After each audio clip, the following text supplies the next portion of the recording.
그래서 정말 죄송합니다. 저희가 오늘 송년회 인사 일정이 계속 잡혀 있어서 일단 간단하게 인사를 올리고자 이렇게 연단위에 섰고요. 전쟁 중입니다. 그래서 얘네들이 뭐냐면은 어떻게 되냐면은 마을에다가 이번에는 대학생, 전교조, 민노총, 그다음에 저 뭐 이런 걸 좀 했으니까 이제 마을로 가자. 마을로 가는데 서울도 마을, 지방에도 마을이 있죠. 이걸 전부 그와 같은 방식으로 민노총에다가 전교조 방식으로 좀 하자 하는 것이 얘네들이 얘기하는 마을 공동체 사업입니다. 이게 지금 우리는 지금 인적 깨닫고 저긴데 이게 실제로 된 거는 벌써 한 10년 전부터 된 겁니다. 이게. 그래갖고 여러분들 몰라서 그렇지 여기 우리 대림 일동에도 그 조직이 있습니다. 어떤 방식이냐면은 베네수엘라 방식을 모방한 겁니다. 베네수엘라가 어디 있냐면은 아메리카가 있으면 북아메리카가 있고 남아메리카가 있죠. 그럼 남아메리카의 맨 꼭대기, 그러니까 바닷가에 있는데 그게 그 크기가 우리나라보다 한 그게 그 크기가 꽤 커요. 그래요. 우리나라보다 한 4배 커요. 그게 원래 큰 땅에 붙어갖고 지도 보면 요만하게 보이는데 우리나라보다 4배가 큰 나라입니다. 우리가. 그다음에 뭐냐면 인구는 2,500만이에요. 그리고 거기 원유가 2,984억 배럴이 붙였습니다. 그러면 이거 얼마나냐? 사우디아라비아가 우리가 석유가 제일 많은 걸로 알고 있죠. 근데 사우디아라비아가 2,600, 한 900, 그보다 훨씬 적어요. 훨씬이 아니라 조금 적어요. 그래서 이렇게 부자 나라라고. 그래갖고 1960년대에 우리나라 국민 소득이 100달러가 안 됐거든요. 일본이 그때 한 400달러 됐고 미국이 한 600달러 됐는데 거의 1,000달러가 됐었어요. 그러니까 세계에서 제일 잘 사는 나라였었어요. 그런데 그 나라가 이제 뭐냐면 그때 그 남미 전체가 이 좌파 경향, 사회주의 경향으로 흐를 때입니다. 그래가지고 종속 이론이라든가 종속 이론이라는 건 간단히 설명드리면은 어느 공화국 부자가 있으면은 거기서 전부 그 원료 같은 걸 싸게 사다가 해서 비싸게 팔기 때문에 그 만드는 나라 공화국 국가는 점점 잘 살고 원료를 생산하는 주변국 나라는 못 산다 이런 내용입니다. 종속 이론이. 근데 이것만 얘기하려면 한 5시간 해야 돼요. 근데 그렇게는 못하고 그 다음에 해방신화 우리가 이제 예수 때문에 이게 안 된다. 그래갖고 남미에 보면은 좀 대개가 거기는 그 청교도들이 아니고 가톨릭이 대부분입니다. 거기도 개신교가 있어요. 없는 게 아니라 남미들 가면 있다고요. 있는데 대개 가톨릭 국가가 스페인 계통 그 말을 쓰는 것도 브라질만 포르투갈 말을 쓰고 그 남미 전체는 스페인어를 씁니다. 스페인이 기독 그 가톨릭 국가죠, 그죠? 예, 그래서 그런 게 있어요. 그래서 거기에 이제 휩싸여가지고 이 베네수엘라도 우리나라가 이제 이걸 벤치마킹한 건데 거기 보면 1970년에 카를로스 대통령이 석유라든가 그때 광산 이런 걸 전부 국유화했어요. 석유는 그때 미국 미국 그 매니저가 들어와갖고 석유를 파서 정제해서 팔고 그랬거든요. 그래서 그 나라에 베네수엘라도 주고 그 회사도 이윤을 남기고 그랬는데 그거를 그 카를로스가 정권을 잡으면서 다 내쫓아 버렸어요. 그러고 자기네가 한다. 그래 그 나라가 얼마나 석유가 많으냐면은 그 개인집에도 어떻게 뒤에 울타리에서도 뚫고서 검정물이 나와서 보면은 그게 석유래요. 그게 석유가 잘 많은 나라고. 그 다음에 이제 1999년도에는 차베스 대통령이 이게 포퓰리스트입니다. 인기영합주의자예요. 그래서 석유 판돈으로 복지, 교육, 의료, 생활필수품 이런 걸 다 그냥 무상으로 주고 그 다음에 그 토지까지도 재분배하거나 말하면 4번 대통령을 했어요. 그런데 그러고 이제 마두로스 대통령도 그렇게 했죠. 그 다음에 마두로스 대통령 거기다 한술 더 따가지고 남미를 비롯한 좌파 정치 세력에 자금도 지원해주고 그래갖고 어떻게 되냐면 결국은 그런 포퓰리즘 정책으로 거기서 써 있는 것처럼 2012년도에 요 글 지금부터 10년 전이죠. 그지? 12년 전이면은 10년 전인데 그때만 해도 국민 개인 1인당 소득이 12,918달러가 됐었어요. 근데 이걸 인터넷에서 검색한 건데 그런데 작년에 얼마냐면 1,542달러가 됐어요. 그럼 어떻게 되느냐? 세계에서 190여 개국 있는 것 중에서 155위로 못 살아요. 옛날에 5등, 6등 하던 그 잘 살던 나라가요. 그래서 그 언제 시간이 있으면은 제가 민주주의는 왜 잘 사는가, 공산주의는 왜 실패했는가 시간 있으면 그것도 소개를 드리겠습니다. 기회가 있으면요. 그 다음에 물가 상승이 매년 60%, 뭐 197%, 700%, 2018년에는 1600%. 여러분들 그 뉴스에서 보셨죠? 휴지 하나 살려면 그 핸드캐리어에다가 돌을 하나 가득 싣고 나가서 사는 거. 나라가 그렇게 돼요. 근데 지금 이 민주당에서는 그렇게 하자는 거예요. 그러니까 얼마나 속이 터지고 갑갑하겠어요. 그러고 이제 그 요새 이거 조금만 더 해야겠네요. 네오마르크시즘이라고 그래갖고 그 원래 공산주의는 그 맨 처음에 칼막스가 이제 했거든요. 그때 왜 그러냐면 유럽의 거기가 뭐냐면 그 산업혁명이 발달되고 그 다음에 그 아메리카 대륙이 발견되면서 거기서 금이 많이 들어오라니까 점점 공장이 세워지고 이제 산업혁명이 일어나면서요. 부자는 점점 부자가 되고 가난한 사람은 점점 가난하다. 그래갖고 이제 그때 그 칼막스라는 사람이 그 칼막스 아버지가 변호인이에요. 그 할아버지가 목사를 했다고 그래요. 그래서 그 사람이 이제 뭐냐면은 그 자본가는 끝없는 이익을 추구하기 때문에 그냥 놔두면 안 된다. 그래서 점점 나라가 못 살게 된다. 공장은 수립이 되게 되고 그런 해가지고 뭐냐면 최저임금을 줘야 된다. 최저임금제. 그 다음에 그 노동자들을 시간을 줘야 된다. 그래갖고 그러니까 주 50시간제 그걸 거기서 명시를 했어요. 50시간제라면 안 하고 그런 얘기를 했어요. 그래갖고 요즘 와서는 그게 이제 네오마르크시즘이라고 그래갖고 거기에 보면 이렇게 돼 있어요.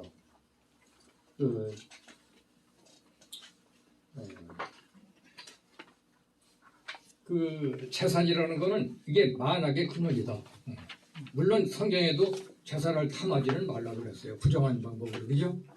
그러나 그래서 재산은 공산당이 전부 소유하고 유치원부터 대학까지 무료 국가에서. 그 다음에 개인의 소질과 능력에 따라서 당에서 직업과 직장을 배치하고 그러면 실업자가 될 염려가 없죠. 도저히 취직할 걱정이 전혀 없죠. 그 다음에 보수는 평등하게 공산당에서 다 이렇게 나눠주는 걸로 하고 그 다음에 식량, 의료, 연료 이런 거는 계획생산해서 필요한 만큼 충분히 준다. 그 다음에 식구수에 충분한 주택을 지어가지고 식구수의 크기에 따라서 나눠준다. 그 다음에 노동자, 농민을 착취하는 화폐 제도를 없애고 은행을 없앤다. 근데 요즘 와서 보면 그전에 보면 지금 공산주의 하는 나라가 5개 나라가 남았는데 요즘 와서는 해도 안 되는 모양이죠. 은행하고 화폐는 다 운영을 하더라고요. 지금요. 그 다음에 정해진 시간에 퇴근하고 저녁에는 가족들과 단란한 시간을 갖거나 비평을 쓴다. 주말은 별장이나 낚시나 사냥을 즐긴다. 이게 이제 우리가 요새 주 52시간 근무가 여기서 나온 거죠. 그 다음에 지금 여러 가지가 그 외에도 아주 달콤한 말들이 굉장히 많이 있어요. 근데 그게 이제 실패하게 된 것은 맨 처음에는 선전선동에 의해서 잘 됐지만은 얼마 가다 보니까 공산당 당원들만 잘 살고 우리는 별거 없네 하니까 일을 안 해요. 여기 우리 어르신들 남자 어르신들은 군대 가서 생활했지만은 군대에서 자기가 아무리 열심히 한다고 해도 뭐 대가가 있습니까? 그런 형태라고요. 그러니까 시간 가기만 바라는 거죠. 그래갖고 그 공산주의 국가가 다 실패를 했어요. 지금 남아있는 게 중국, 북한, 베트남, 라오스, 큐바인데 이 나라들이 사는 거 원적 형편없습니다. 그래서 저기를 다음 언제 시간이 있으면 그런 얘기를 하겠어요. 그래서 우리가 왜 그걸 이 자유마을을 해야 되느냐? 왜 그 지금 얘들이 그 좋은 보자기에 쌓는 마을 공동체를 갖다가 우리 한번 그 내용을 뒤져봐야 됩니다. 그 다음에 주민자치기본법안을 두려워하는 사람들이 누구냐면은 6.25 전쟁을 겪고 우리 같은 사람들, 탈북민, 그 다음에 우파국민, 특히 기독교인들. 북한 같은 데서는 기독교가 용납이 됩니까? 다들 들으셨죠? 그게 저 19관인가 어디서 보면 이만갑인가 뭐 북한에서 나온 사람들 막 얘기하고 그런 걸 내가 들었거든요. 근데 성경책 가졌다는 것만으로도 청살이랍니다. 어디 그럴 수가 있어요. 그 다음에 그 말하는 아까도 말씀드린 주민자치기본법 김영배 의원이 발의한 거 이게 통과가 되면은 우리나라는 그냥 무너지는 겁니다. 그 초가 뜨거운 물에 들어가면 슬슬 녹는 것처럼. 그 다음에 그러고 우리의 이 체제를 바꿉니다. 아니 지금 52분이네요. 어떻게 바꾸냐면 지금 읍면동 같은 건 그대로 놔두고 하나의 그 지방자치장 주민자치회라는 게 다시 하나 생기는 겁니다. 그러니까 북한은 인민위라고 그러는데 우리는 지금 포장을 싹 해가지고 주민자치회라는 게 생깁니다. 그래갖고 그 정보도 수집하고 무수거래를 예산권도 주고 그 다음에 정보를 내놓으라면 다 내놓고 지금 우리는 정부가 생각하고 큰일 나죠. 그죠? 근데 그러니까 무료부서에 종이를 주는 겁니다. 그래서 거기 보면 차별금지법보다 무슨 교회 주민의 자유를 박탈한 그런 법이다. 요거는 그거를 한번 읽어보시면 설명이 필요가 없을 겁니다. 제가 7시까지를 마치겠습니다. 그래서 피해를 보는 사람들은 이 주민자치법이 되면은 어떤 사람이 되느냐 하는 것을 보면 알 겁니다. 그 다음에 북한도 맨 처음에 주민자치법 이렇게 했어요. 그래 김일성이가 처음 와가지고 러시아 육군 대위로 있었어요. 정보부대요. 와가지고서는 이북 사람들한테 뭐라 했느냐면은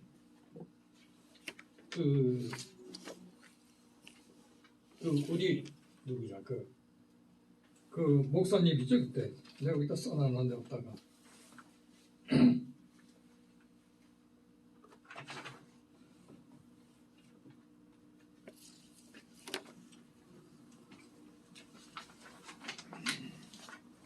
그 목사님이 두 분 계시는데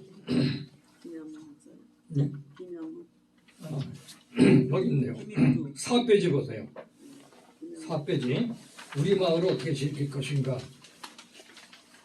거기 이제 그거만 하고 끝내겠습니다. 이거만 하고 5분 남았는데 그 마을로 스며드는 체제전쟁에 대해 남홀로 하면은 그간 누리던 우리가 자유와 자산을 전부 뺏기고 마을 좌파로부터 감시와 억을 받을 것이고 자신도 모르는 채 사회주의 속으로 빠져듭니다.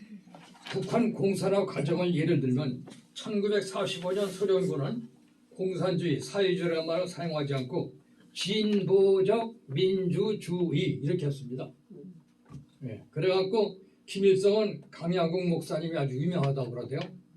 그 다음에 김익두 목사님 그 등을 앞세워서 자신이 기독교인임을 얘기하고 그래서 김일성이도 원래가 기독교 집안이라고 그래 어떤 들으니까요. 그 다음에 조원식 선생님을 대통령으로 모시겠다고 거짓말을 한 겁니다. 그 다음에 이제 그렇게 해갖고 중앙 권력을 다 장악한 후에 모든 읍면동에 인민위회 등 지방 조직을 만들고 그들에게 막강한 권력을 준 겁니다. 완장 하나씩 채우면서. 그러고서는 그 사람들 하여금 그 주민들을 억압하게 하는 겁니다. 그러고서는 1946년대 토지 개혁을 하는데 전부 무상 몰수를 해가지고 나눠준 건 나눠주고 나중에 얼마 지나가서는 또 집단 농장으로 좀 바꿨죠. 그래서 이제 그때는 그 인심으로 해서 나눠줬습니다. 이때는 46년에 그래갖고 누구한테 가난한 빈농 모섬 등으로 농촌위원회 일면위원회를 조직하고 막강한 권력을 주어갖고 몽둥이로 때리 죽일 수 있는 권한 가져줬습니다. 몽둥이로 도끼로 찍어주게도 괜찮고 인민위원회한테 이런 어마어마한 권력을 준 겁니다. 그러니까 그 앞에 대적할 사람이 있겠어요? 없겠어요? 없어요. 거기. 그래서 자살을 벌사하고 48시간 내에 없어져라 아니면 죽는다 하니까 그때 이제 그 지주라든가 인텔리겐차 이런 사람들은 전부 어떻게 했어요? 남한이로 전부 그냥 식구들만 애기들만 얻고서 남한이로 온 겁니다. 그 사람들이 서울 삼청동 와서 북청분장소를 하고 그러면 다 아시죠? 그죠? 강한 생활력으로 일을 해서 다 성공한 겁니다. 그 중에 대표적인 게 자동차 회사 현대자동차 정주영 씨. 그 대표적이고 그러고 북한에서 넘어온 중에 군의 장군들도 많아요. 사성 장군들이 많아요. 그러니까 그래서 우리가 그 2분 남았네요. 편안하게 하세요. 네, 그래서 그러니까 우리가 어떻게 되냐면 자유민주주의 대한민국 행동 세력 이렇게 했어요. 난 끝에 그 체제 전쟁은 소리 없이 전개되는 생각의 전쟁, 사상 전쟁, 이념 전쟁임을 우리가 알아야 됩니다. 그러니까 우리가 모르는 사이에 이게 스물스물 녹아드는 거예요. 그다음에 우리가 그 사람들의 그 지금 좌파들의 종북주사파, 정확히 얘기하면 종북주사파입니다. 좌파가 아닙니다. 그 전략을 우리가 알아야 됩니다. 지금 얘기한 것처럼. 그러니까 어떻게 하느냐면 얘네들은 앞에 잘 안 나서요. 자전거를 탈 줄 아시죠? 그럼 앞에 자전거 타는데 뒤에 탄 사람이 몸을 뒤에서 이렇게 움직이면 어디로 가요? 앞에 사람이 핸들을 좌로 안 틀면 넘어가요. 그러니까 튼다고. 또 우로 이렇게 틀면은 그런 식이에요 이게. 그래서 요게 지금 그 종북주사파들이 우리나라 마을이 전부 대림동 뭐 어디 해서 전부 따지면 3,491개랍니다. 저 충청도 괴산에 뭐 무슨 리도 있고 동도 있고 그러잖아요. 그게 전부 해서 거기에 얘들은 이미 10년 전부터 해가지고 그 아까 요 앞에 내가 설명을 안 드렸는데 박원순이 그때부터 해가지고 그거 한번 이거 전부 읽어보세요. 전부 이거를 조직을 됐대요. 그래서 우리가 좀 늦었지만은 하나님은 우리를 버리지 않습니다. 아멘. 그래서 우리가 앞장서가지고 하면은 이것은 무난히가 아니죠. 힘들게 극복할 수 있습니다. 네. 그리고 요번에 마을 공동체에 관한 압법들이 지금 줄줄이 몇천 개가 대기하고 있거든요. 이거를 못하게 됩니다. 그 다음에 제일 중요한 것은 2024년에 국회의원 선거하죠. 근데 지금 국회의원 수가 국민의힘당이 몇 명이에요? 예?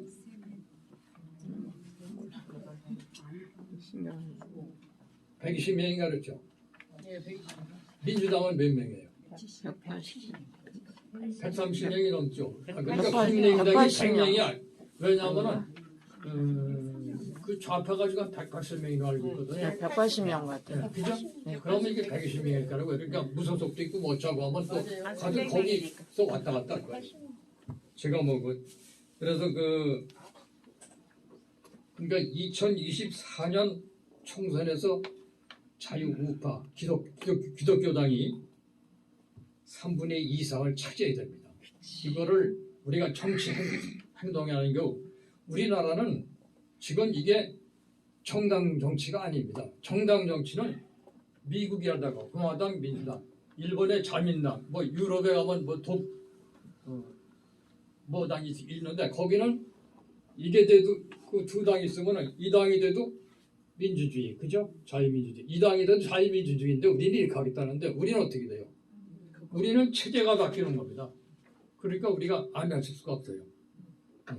그래서 제가 어저께도 여기 지금 나와서 여러분들한테 이거 소개하는 것도 목사님이 저한테 그걸 의뢰하는데 아니 지금 내가 한번 여기 또 들으라고 해서 저는 못 듣나. 나이가 많고 한번 가라고 치기 말하지 뭘 하느냐.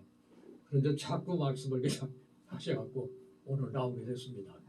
예, 말씀을 뭐 질문하실 사항이라도 자유민주주의, 공산주의에 대한 거, 그 다음에 이것도 있지만은 그러고 이거를 목사님이 이렇게 전부 이걸 복사를 해서 드린 것은 이거 폼나게 하느라고 한 게 아닙니다. 여러분들이 가시면은 아들들 이렇게 간추린 그렇게 하십니다. 예, 들어주셔서 별로 준비도 있습니다. 그래서 연구원에서도 일하셨고 해서 전문가이십니다. 그래서 여러 가지로 교육 부분에서 많이 아시는데 지금 시간이 짧아서 지금 잘 전달할 것을 다 못하신 것 같습니다. 그래서 다음번에 이렇게 자료로 또 카톡으로 이렇게 많이 공부해 주시겠다고 하니까 우리 수고하신 우리 장재원 대표님께 우리 박수 한번 같이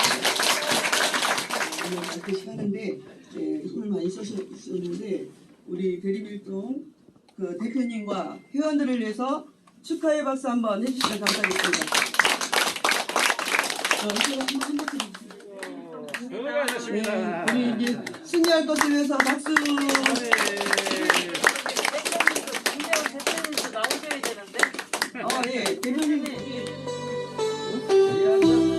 승리한 내가 주셨어요. 노래하시면서 우리 대리미동의 동대표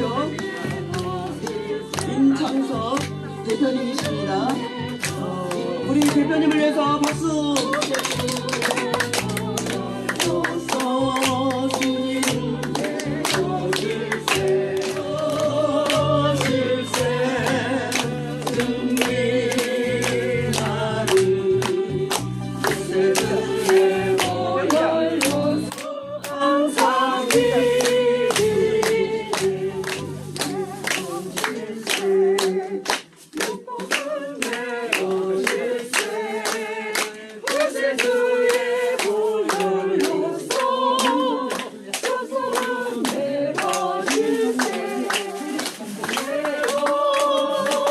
도르시면 어떡해.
그다음에 인사해 주시고요.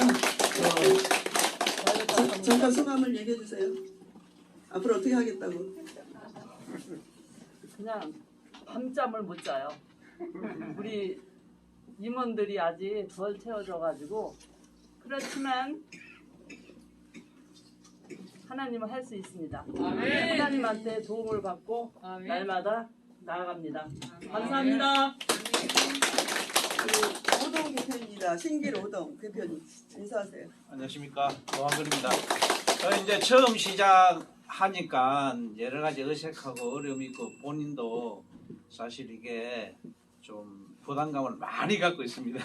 많이 갖고 있는데 아무튼 이제 정강훈 목사님께서 하시는 모든 일들은 시작하면은 끝이 다 보이기 때문에 우리가 지금 시작은 아주 미약하지만 크게 될 거예요. 우리 이제 우리가 합심해서 포기하지 말고 포기하면 안 돼. 포기하지 말고 우리가 서로 동네하면서 동네 다니면서 또 옆 동네 또 아시는 분들 이렇게 동네하면서 우리가 가면은 분명하게 우리가 될 거예요. 그리고 내년도 우리가 2024년 총선도 우리가 분명하게 우리 200석 이상 할 수 있도록 우리가 힘씁시다.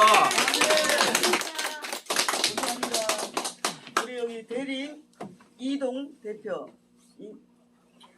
임창섭입니다. 날이 엄청나게 추웠는데 오늘 대림 이동이 오늘 첫 발걸음을 내딛었습니다. 내딛기 전에는 전혀 힘이 없으면 나는 못한다 했습니다. 그런데 어디서 힘을 얻었냐 하는 것 때문에 우리 그러니까 임원 중에 김정작 하는 분이 계십니다. 이분이 지금 오늘 가게를 갖다가 아르바이트한테다 맡겨놔 놓고 오늘 이 자리에 지금 참석해요. 거기에서 제일 첫 번째 힘을 또 얻었습니다. 그 다음에 대북본에서 전화를 제일 1번으로 전화를 해봤습니다. 굉장히 불안했습니다. 그랬는데 조행민 하는 분이 제 1번 타자였는데 전화를 하니까 대북본에서 가입해버렸는데 자유마을로 지금 현재 가입을 하고 오늘 이 자리에 찾아오셔서 참석합니다. 두분 한번 일어서 봐주세요. 또 어머나. 조행민. 조행민. 예, 쭉. 이야. 열심히 대림 이동을 책임지고 일하겠습니다. 여러분 대단히 힘 도와주시기 바랍니다. 감사합니다. 우리 신길 이동의 서승자 우리 대표님입니다. 들어오지 말라. 그런데 박원순 이 정말 이 나도 정강 목사니까 욕하고 싶어. 욕해보세요. 남편이니까. 박원순이가 그렇게 해놨잖아요. 근데 그 마을 공동체 저기를 그때서부터 그렇게 했는데 저는 10년도 넘었어요. 거기 마을 공동체 했는지. 그런데 그거에 이제 집을 이제 와서 생각하니까 그 집을 다 그렇게 서울시에서 하나씩 동마다 하나씩 다 사준 거예요. 그래도 거기다 이제 그걸 해라고. 이야, 그런데 그게 오세훈 시장으로 이제 바뀌면서 그 돈 나오는 것도 싹 이제 끊어진 거예요. 그런데 이제 2024년부터 저는 폐기돼가지고 이제 종결했어요.